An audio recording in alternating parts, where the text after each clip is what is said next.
For those who have researched the lost ship of the Colorado Desert, the story of Nels Jacobson and Elmer Carver must be considered.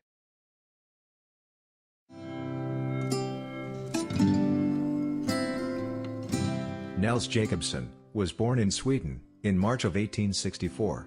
He came to America when he was 21 years old. In 1897, he marries Jenny Marie Holmquist in Redlands, California. Little is known about Nels during this period. However, we do know he was driving an ox team in a lumber camp in the San Bernardino Mountains. In 1900, the Imperial Land Company was formed, opening up land in the Imperial Valley, and a land boom was on.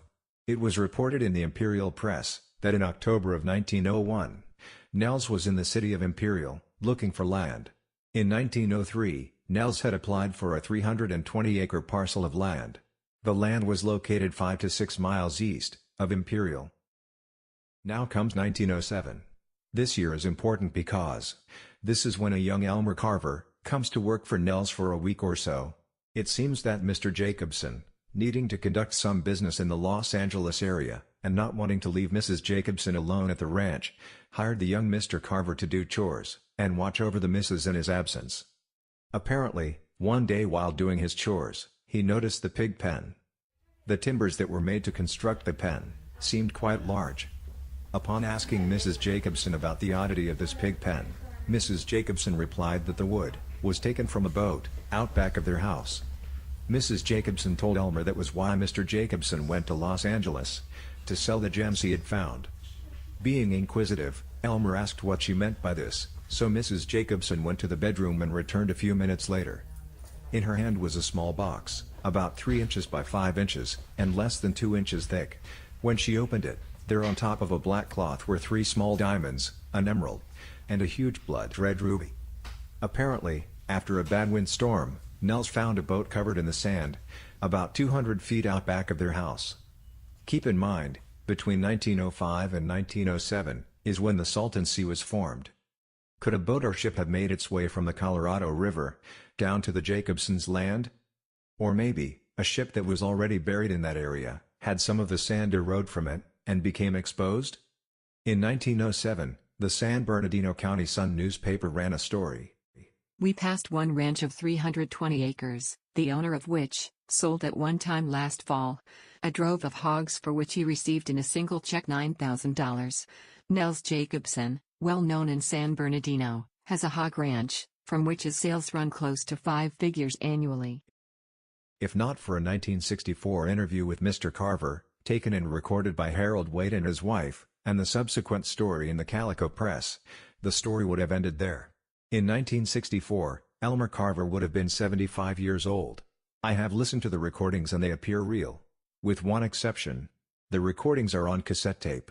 The portable cassette tape recorder wasn't available to the public in the United States until November of 1964. This discrepancy can be accounted for by simply transferring the interview from a reel-to-reel recorder to the cassette format. In the recordings you can hear background noise. It appears that Mr. Waite, his wife, Mr. Carver and Mrs. Carver were being recorded at maybe the kitchen table. Another discrepancy is that he states, Nels called or referred to his wife as Annie. His wife's name was Jenny Marie. Another was that Mrs. Jacobson was half the age of Nels. The age difference between Jenny and Nels were actually only 4 years. If you look at the 1910 census, the following people were living in the Jacobsons' household, in the Imperial Township.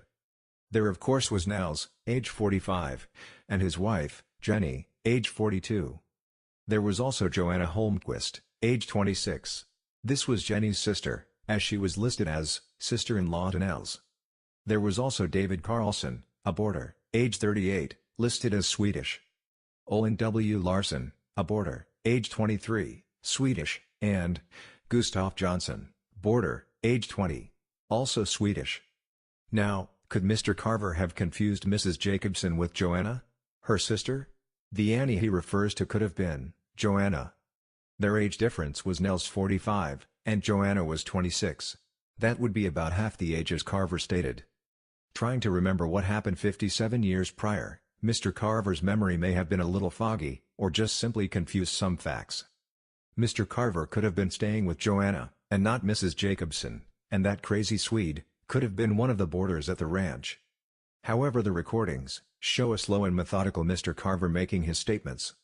In May of 1910, it was reported that Nels Jacobson, one of the prosperous hog raisers of Imperial Valley, is planning a trip with his wife to his native country, Sweden, and will return in the fall. In September of 1910, apparently after his trip to Sweden, his home in Highland was broken into and ransacked. Jacobson stated that it seemed no money was taken. Maybe it wasn't money they were looking for, but something else of value, maybe something from the lost ship? In February of 1912, Jacobson sold his ranch in Imperial, California. It is this newspaper article which caused some ship researchers to think Nels found the ship. How can a hog farmer sell his ranch for $137,000? However, if you research land values of the time, and his livestock value, the account in the paper seems to be correct. Don't forget that Nels already had a successful citrus ranch in Highland, and now he was selling the one that he developed in Imperial.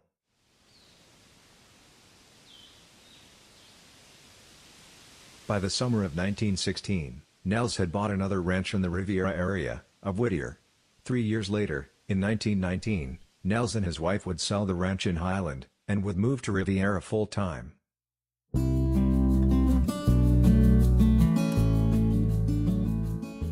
Nels Jacobson died in 1925. By the end of 1926, his estate is in probate. Apparently, there were 2 wills. His estate at that time was estimated to be around $500,000. By today's dollars, that would be over $7 million. Ironically, one of the main persons contesting the will, Joanna Hooks, Jenny's sister. Did Nels Jacobson discover the lost ship of the desert? Did Elmer Carver actually see and touch it, not realizing what it actually was? Or did Nels find what Charlie Klusker saw, but could never reach, some 37 years before, in 1870?